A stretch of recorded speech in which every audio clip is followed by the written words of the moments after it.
India's culture did not develop from a single source. It grew from many powerful ideas over thousands of years. In this one short revision of Chapter 7, India's Cultural Roots, we will quickly revise the Vedic traditions, Buddhism, Jainism, and folk and tribal belief systems. You will understand their key teachings, common concepts like dharma and karma, and how all these traditions together shaped Indian civilization. Perfect for last minute exam revision. Let's get started. What is Subhashita? A Subhashita is a wise saying from ancient Indian literature, usually written in Sanskrit.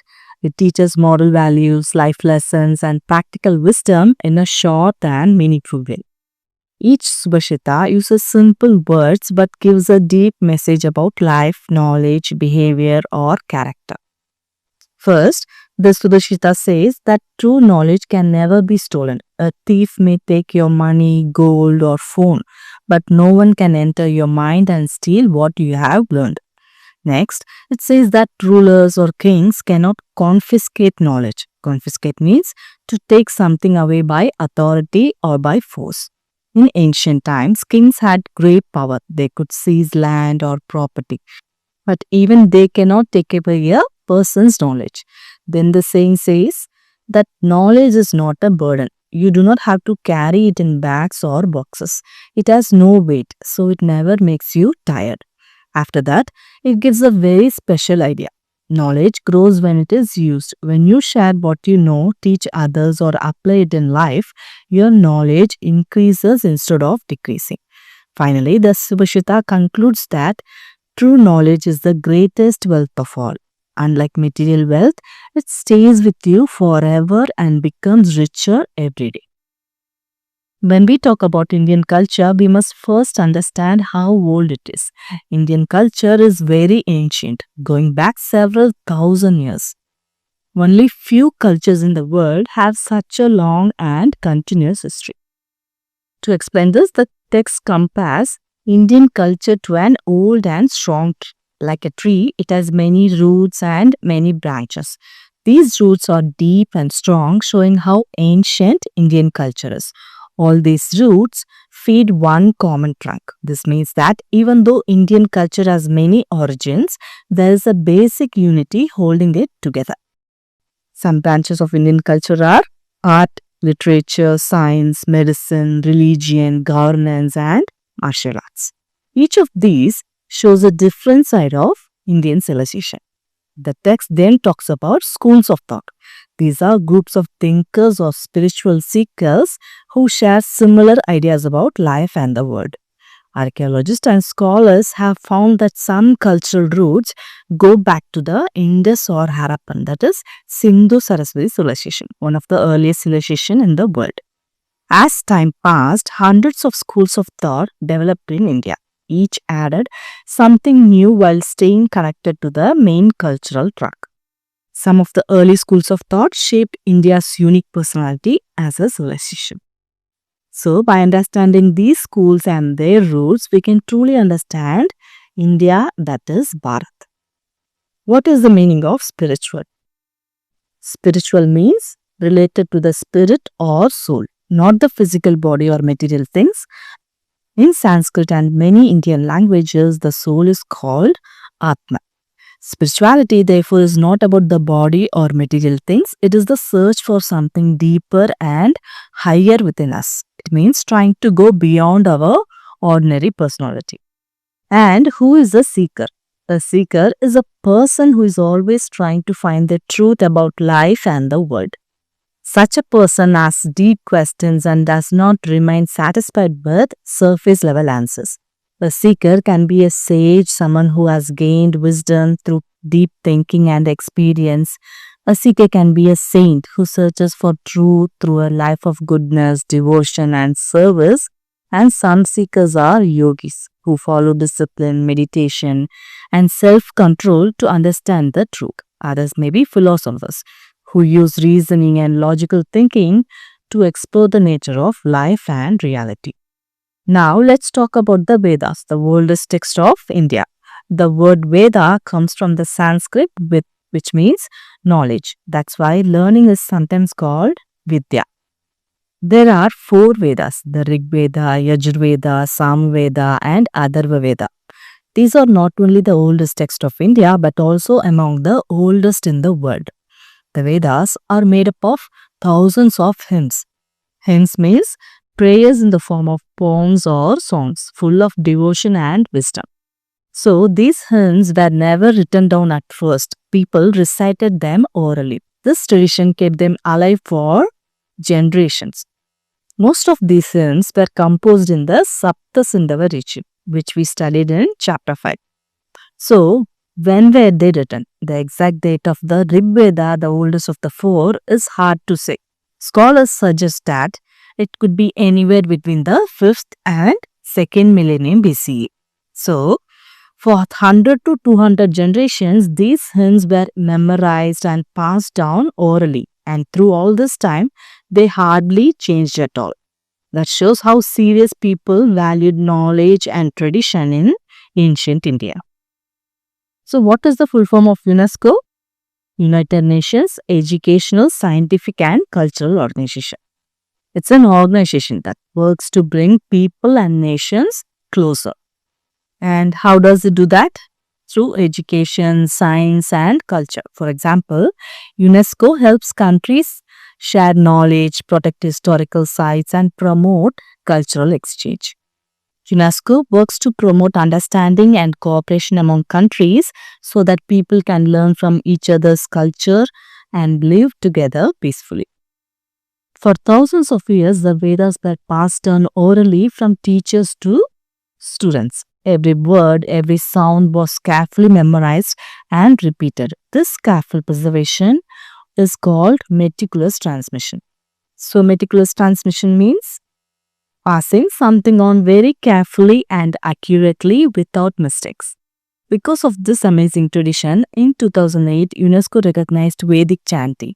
They called it a masterpiece of the oral and intangible heritage of humanity. That means it's not just important for India, it's valued by the whole world as a treasure of human culture. These hymns were created by rishis, who are male sages, and rishikas, the female sages. They used an early form of Sanskrit to write and recite these hymns. The hymns are poetic prayers and they are addressed to many gods and goddesses such as Indra, Agni, Varuna, Mitra, Saraswati and Ushas. Each deity represented different aspects of life and nature. The sages believed that together the seers and deities maintain Ridha, which means truth and order, not just in human life but in the entire cosmos. Cosmos means entire world or the universe. It's not just a random collection of stars, planets and people. In Vedic thinking, the cosmos is an ordered and harmonious system. Everything in it, planets, nature, humans and even the gods work together in balance. So when the Vedas talk about the rhythm or truth, they are also talking about keeping harmony in the cosmos, making life and the universe function smoothly. The early rishis and rishikas did not see the gods as separate beings. They understood that all these deities were different names for the same ultimate reality. One famous hymn says, Egam Satvipra Bahuda Vadanti, which means the existent, that is the supreme reality, is one, but sages call it by many names. This shows that even thousands of years ago, Indian thinkers believed in the unity behind diversity, a concept that is central to Indian culture and philosophy. In the Vedic worldview, certain values were considered extremely important, and at the very top was truth. In fact, many sages considered truth itself to be another name for God, showing how spiritual life and ethics were closely connected. Towards the end of the Rig Veda, there are mantras that teach people to live in unity. They say, come together, speak together, let your minds be one. Your thoughts agree, united in purpose and heart. This shows that the Vedic thinkers wanted harmony not just in the cosmos but among humans too. Here the term worldview means how people understand the world, its origin and how it works. The Vedic worldview combines spirituality, truth, and harmony, creating a guide for both personal life and society. Back then, people were organized into clans called janas, which were large groups of people connected by family and community ties. The Rig Veda mentions over 30 such janas, including famous ones like Bharatas, Purus, Kurus, Yadus, and Durvashas. Each clan lived in a particular region in the northwest part of India, but we don't know much about how they governed themselves. The Vedas give us a few hints with words like Raja, meaning a king or ruler, and Sabha or Samiti, which means assemblies or gatherings where people could discuss important matters. Vedic society also had many professions. People worked as farmers, weavers, potters, builders, carpenters, healers, dancers, barbers, and priests. And a healer was someone who used traditional practices to treat illnesses and help people get better. In Vedic times, people developed many rituals called yajna or yajna. These were prayers and offerings to gods and goddesses meant to bring benefit and well-being to individuals or the community.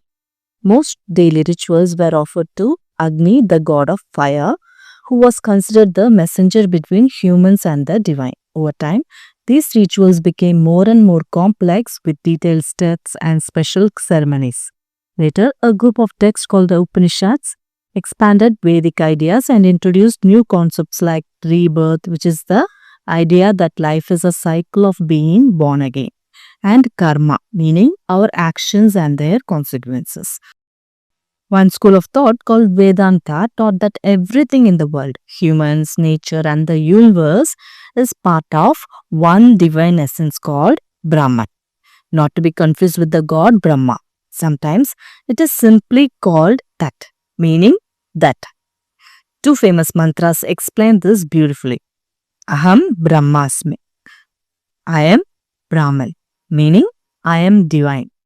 Tat Tvam Asi means you are that. These mantras show that the divine is not separate from us. It is a profound but simple idea that everything in the universe is connected and we too are part of the divine. Now let's understand the key idea from the Upanishads, the concept of Atman. Atman means the self, the divine essence that exists inside every living being. But it does not stop there. The self is ultimately one with Brahman, the supreme reality that connects the entire universe. This teaches an important lesson. Everything in the world is connected and interdependent. No being exists in isolation. That is, humans, animals, nature, and the universe are all part of the same divine essence. This idea is beautifully expressed in a common Vedic prayer that starts with Sarve Bhavantu Sukhina, which means may all creatures be happy. The prayer continues to wish that everyone is free from disease and sorrow, showing that how the Vedic thinkers cared about the well-being of all people. So, when you see others as part of yourself, their happiness becomes your happiness. Early in the first millennium BCE, many new schools of thought grew out of the Vedas. These schools explored different ways to understand life, the universe, and the self. One of the most important of these was yoga. Yoga was not just exercise, it was a system of practices to help a person realize Brahman within their own consciousness. Here, consciousness means being aware of oneself and the inner divine essence. All these schools together eventually became the foundations of what we call Hinduism today. They shaped how people think, meditate, and live in harmony with the universe. Now, a famous story from the Upanishads which teaches why asking questions is so important. There was a young boy named Shvetaketu whose father was Rishi Udalaka Aruni. He was sent to a Gurukul to learn the Vedas. After 12 years, Shvetaketu returned home very proud of all that he had learned. His father, seeing this pride, decided to test him with questions about Brahman, the ultimate essence of everything. Shvetaketu could not answer. So Udalaka explained it in a way anyone could understand. He said, a banyan seed seems empty, but it already contains the future banyan tree. Similarly, all kinds of different pots can be made from the same clay. The point is, everything in the world comes from the same essence, Brahman. And he concluded with a powerful teaching. Everything consists of this subtle essence. You are that Svetaketu. The story teaches that true learning is not just about memorizing facts, but about understanding the essence of reality and asking the right questions. Now, another important story from the Upanishads about Nachiketa and the god of death, Yama. Once, a man was giving away all his possessions in a ritual. His son Nachiketa kept asking him which god he would be offered to. This made his father angry and he said in frustration, I give you to Yama, meaning the god of death. Nachiketa, brave and curious, went to Yama's world. He had one question for him. What happens after the death of the body? At first, Yama tried to avoid answering, but Nachiketa did not give up. Impressed by the boy's persistence, Yama revealed a profound truth. He explained Nachiketa that the Atman or self is present in all beings. It is neither born nor does it die. It is immortal. After learning this, Nachiketa returned to his father carrying this deep knowledge, and his father welcomed him joyfully. The story teaches that asking questions with patience and persistence leads to true knowledge, and that the self, that is Atman, is eternal beyond birth and death. Now, another fascinating story from the Upanishads about Yajnavalkya and Gargi. Once, the wise king Janaka announced a philosophical debate. Many scholars came, but Yajnavalkya, a renowned rishi, defeated all of them with his wisdom. Then came Gargi, a brilliant rishika, who asked Yajnavalkya a series of questions about the nature of the world and Brahman. At that point, Yajnavalkya asked her to stop asking further questions, perhaps because the questions were very deep. But Gargi persisted and continued asking. Finally, Yajnavalkya explained that Brahman is the ultimate essence. It is what makes the world, the seasons, the rivers, and everything else possible. So from this story, we can learn two things. True wisdom welcomes questions from everyone, even from women and young thinkers. And Brahman is the subtle essence behind all creation, showing the deep philosophical insight of the Upanishads. Not all schools of thought in ancient India followed the Vedas. Some rejected the authority of the Vedas and developed their own ways to understand life, the world, and the self. One of the most famous of these schools is Buddhism. About 2,500 years ago, a young prince named Siddhartha Gautama was born in Lumbini, which is in present-day Nepal. Scholars have debated the exact year of his birth and estimates vary widely. For our study, we will consider 560 BCE as an approximate year. So, India's philosophical tradition was diverse, with some schools building on the Vedas and others like Buddhism creating entirely new systems of thought. Now, let's talk about the life story of Siddhartha Gautama, the founder of Buddhism. He grew up in a palace, living a protected and comfortable life. At the age of 29, he asked to be taken through the city in a chariot.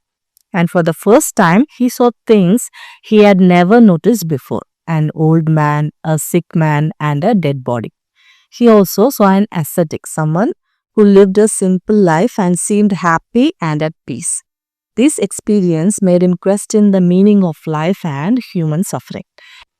So he left the palace, giving up his wife and son, and began traveling as an ascetic.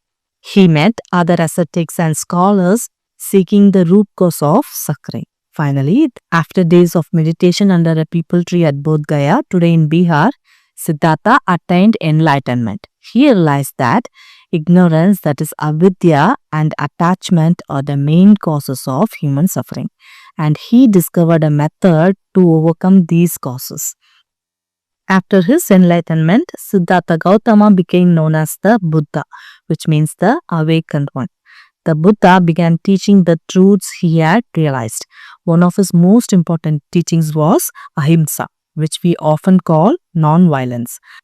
But Ahimsa is deeper. It literally means not hurting or injuring anyone in thought, word, or action. He also stressed the importance of sincere inner discipline, meaning that true change starts from within. One of his famous sayings explains this beautifully. Not by water is one made pure, though many people may bathe here in sacred rivers, but one is pure in whom truth and dharma reside. Conquering oneself is greater than conquering 1,000 men on the battlefield 1,000 times. So true strength and purity come from self-control, honesty, and living righteously, not just performing rituals or seeking external glory. So after attaining enlightenment, the Buddha didn't just teach people individually. He created a community called the Sangha. The Sangha included bhikshus or monks who gave up their normal worldly life to focus entirely on spiritual practice and spreading the Buddha's teachings. Later, bhikshunis or nuns were also part of his community. By creating the Sangha, the Buddha ensured that his teachings would be preserved and passed on. His influence on India and on countries across Asia was enormous, and even today we can see the impact of his teachings in culture, philosophy, and spiritual practices. At the time when Buddhism was spreading across India, Jainism was also becoming popular among people. But Jainism did not begin at that time. Its ideas and principles had existed much earlier, even before the time of the Buddha. Just like Siddhartha Gautama, a prince named Vardhaman was born into a royal family near Vaishali, which is now called Bihar, around the early 6th century BCE. Just like Siddhartha Gautama, he left his home at the age of 30 to search for spiritual knowledge and truth. Vardhaman practiced strict ascetic discipline for 12 years. After this long journey of self-discipline and meditation, he attained infinite knowledge, also called supreme wisdom. From then on, he was called Mahāvīra, meaning the great hero. He dedicated his life to teaching and preaching the truths he had realized and guiding others on the path of spiritual growth. The word Jain comes from the word Jina, which means conqueror. But it is not conquering land or other people. Instead, it is about conquering our own ignorance, desires, and attachments. By doing so, a Jain seeks to reach enlightenment, that is, understanding the true nature of life and living with wisdom and discipline. The Jains focus on three main ideas. First one, Ahimsa, that is non-violence, which means not hurting any living being in thought, word, or action. Mahāvīra explained it clearly. All breathing, existing, living, sentient creatures should not be slain, nor treated with violence, nor abused, nor tormented, nor driven away. Second is Anekantvad, the idea that truth and reality can be seen from multiple perspectives. So, we should respect different viewpoints. Third one, Aparigraha, non-possessiveness or detachment, meaning not being overly attached to material things. Interestingly, these ideas are shared in many ways with Buddhism and Vedanta, showing how different schools of thought in India often focused on compassion, awareness, and self-discipline. Remember, Anekantvad literally means not just one perspective. It teaches that truth has many sides and no single statement can fully explain it. So, it encourages us to listen to different viewpoints and think openly. Then, Aparigraha means non-possession. It advises us to detach from material things and keep only what we really need, helping us focus on what is important in life rather than being tied to objects or wealth. These ideas, along with Ahimsa, form the heart of Jain teachings. Jainism also teaches a very important idea. All living beings are connected and dependent on each other. This isn't just about humans, it includes all creatures, even tiny invisible organisms. Every being supports others in some way, and nothing can survive in isolation. Interestingly, this ancient teaching has been confirmed by modern science as researchers studying plants, animals, and ecosystems repeatedly find that everything in nature is interconnected. So, Jainism teaches us to respect and protect all forms of life because each one plays a role in the balance of the world. Long ago, stories that told to help people understand good values easily. Such stories are called the Jataka tales. These stories talk about the previous births of the Buddha and teach us Buddhist values like kindness, sacrifice, and responsibility in a very simple way. That is why children and adults have enjoyed them for generations. One famous Jataka tale tells us that the Buddha was once born as a monkey king. He was the leader of a large troop of monkeys. They lived happily near a huge tree that bore fruits with a wonderful smell and taste. The Monkey King was wise and careful. He warned his monkeys that not a single fruit should fall into the river because humans might find it and come looking for the tree. But one day, a ripe fruit accidentally fell into the stream. The flowing water carried it far away and it got caught in a net near a palace. The human king tasted the fruit and was amazed by its sweetness. He immediately ordered his soldiers to find the tree from which the fruit came. After searching for a long time, the soldiers found the tree and they also found that the monkeys are enjoying its fruits. The soldiers attacked the monkeys and the troop was filled with fear. The monkeys had no way to escape across the river by themselves. Seeing this danger, the Monkey King made a great sacrifice. Being larger and stronger than the others, he jumped across the stream, held on to a tree on the other side, and used his own body as a bridge. One by one, all the monkeys crossed safely. But while doing this, the Monkey King was badly injured and finally lost his life. The human king watched all this from a distance. He was deeply moved. He realized how a true leader sacrifices himself for his people. The Monkey King's selfless act made him think about his own duty as a king towards his subjects. And now, a fascinating story from Jain teachings about a man named Rohineya. Once upon a time, there lived a man named Rohineya. He was not an ordinary thief, he was an extraordinarily clever burglar. He was so skilled that no one had ever been able to catch him, no matter how hard they tried. One day, while traveling to a city, Rohineya accidentally heard a sermon being given by Mahāvīra.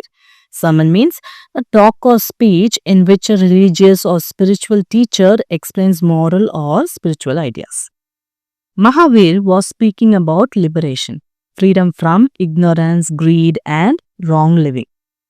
Rohineya did not stop to listen carefully, but those few sentences stayed in his mind. When Rohineya reached the city, he was recognized and arrested. To escape punishment, he pretended to be a simple farmer. A minister, however, suspected him and made a clever plan to force Rohineya to reveal his true identity. But Rohineya remembered Mahāvīra's words about awareness and right thinking. Because of this, he was able to understand the trick, avoid it, and defeat the minister's plan.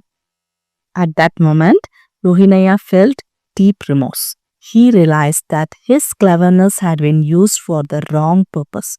He went to Mahāvīra, confessed all his crimes, returned everything he had stolen, and asked for forgiveness. Rohineya then chose a new path. He gave up his old life, became a monk, and understood that the life he had been living was an illusion. From then on, he focused on gaining higher knowledge and self-realization. So this story teaches us that right action and right thinking are very important.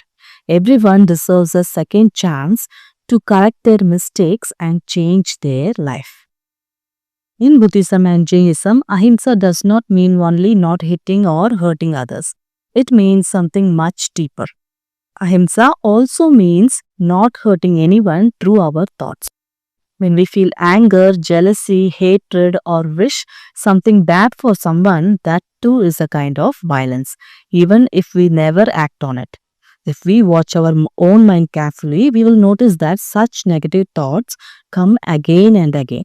The teachings of Buddhism and Jainism tell us to recognize these thoughts and slowly change them into kind and positive ones.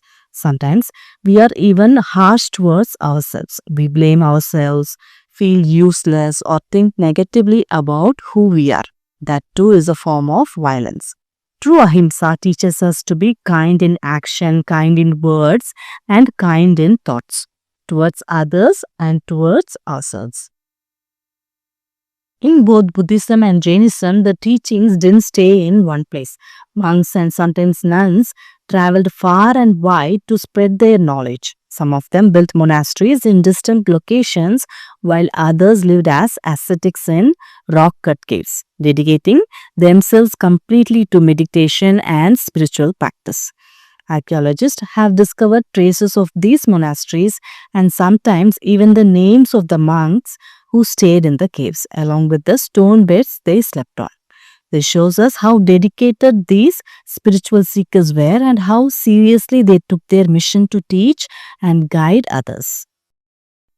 The Ellora Caves demonstrate India's advanced rock cut architecture and religious harmony, as they include Hindu, Buddhist, and Jain caves carved between the 6th and 10th centuries CE. In English, systems like Hinduism, Buddhism, Jainism, and Sikhism are usually called religions. But in this chapter, we avoid using only that word. Instead, we use terms like schools of thought or belief systems. It is because these traditions are much more than just religion. They do not only talk about worship or prayer, they also include philosophical ideas about life and the universe, spiritual practices for self-realization, moral and ethical values about right and wrong, and social ideas about how people should live together. So calling them only religions does not fully explain their depth and variety. That is why many scholars believe that the word religion is too limited to describe the richness of Indian civilization. Apart from the major schools we have studied, there were other schools of thought in ancient India. One of them was the Charvaka school, also called Lokayata. This school had a very materialistic view of the world. They believed that only the material world exists, so there is no life after death. However, this school did not become very popular and eventually disappeared with time. It is mentioned still because it shows that ancient India had a wide diversity of ideas and beliefs. People were free to explore different philosophies and choose the one that suited them, which reflects the openness and intellectual richness of Indian civilization. Although the Vedic, Buddhist and Jain schools had their own unique ideas and practices, they also had a lot in common. For example, all three emphasized dharma, that is, living a life of duty, righteousness and moral responsibility. Karma, understanding that our actions have consequences. Rebirth, the cycle of life, death and rebirth. The search to end suffering and ignorance. Many shared values like compassion, self-discipline and truthfulness. You can think of these shared ideas as the trunk of a tree, the strong foundation from which all branches of Indian culture and philosophy go. Even though the branches are different, they all come from this common trunk, uniting India's cultural roots. So we have seen that India's cultural roots are preserved in many ancient texts, but India also has a rich tradition of oral knowledge, which means teachings were passed down by word of mouth without being written. For example, the Vedas were recited and memorized orally for generations, long before they were ever written down. These oral traditions include folk traditions, shared and passed down by ordinary people, and tribal traditions, preserved and practiced by different tribes.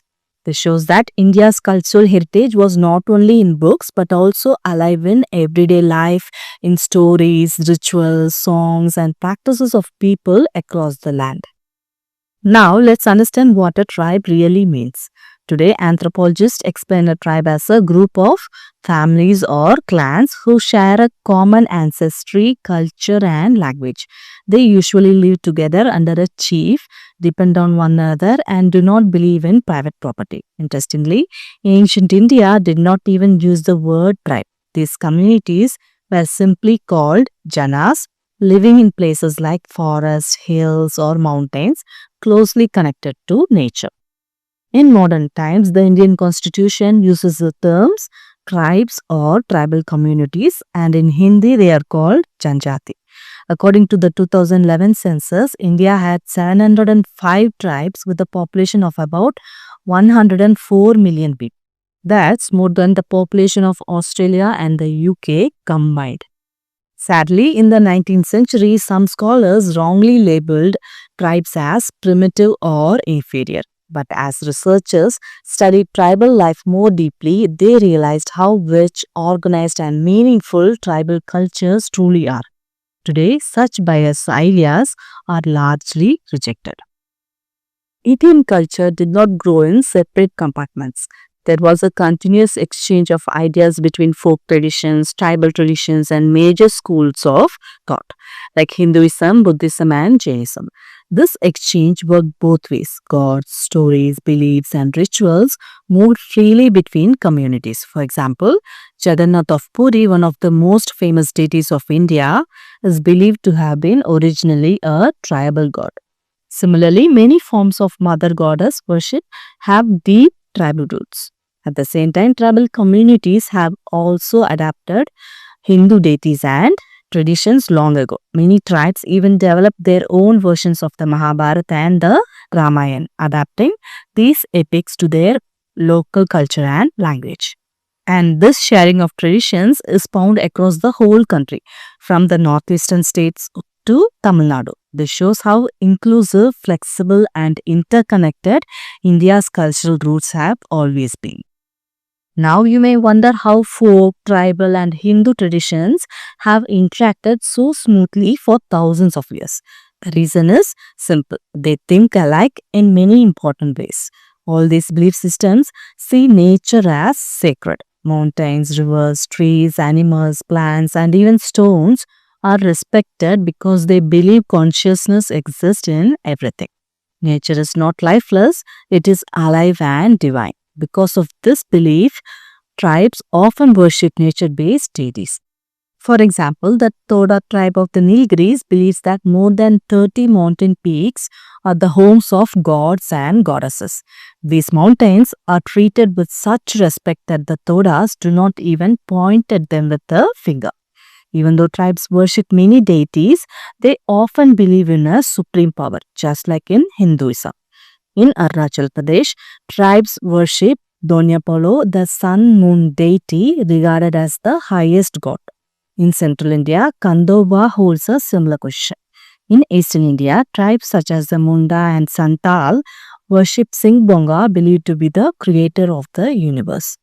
These shared ideas explain why beliefs, rituals, and gods flowed naturally between communities for centuries, shaping India into a culture that is deeply respectful of nature, diversity, and unity. To clearly explain this deep cultural interaction, the Indian sociologist Andre Bettel summed it up beautifully. He said that the thousands of castes and tribes in India have always influenced one another in their religious beliefs and practices.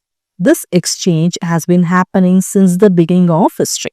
Many people accept that tribal religions were influenced by Hinduism over time. But Andre Bettel reminds us that the influence also went the other way. Hinduism itself was shaped and enriched by tribal beliefs not only in its early stages but throughout its long development. This shows that Indian culture did not grow in isolation. Instead, it evolved through continuous sharing, adaptation, and mutual respect, making it diverse yet deeply connected.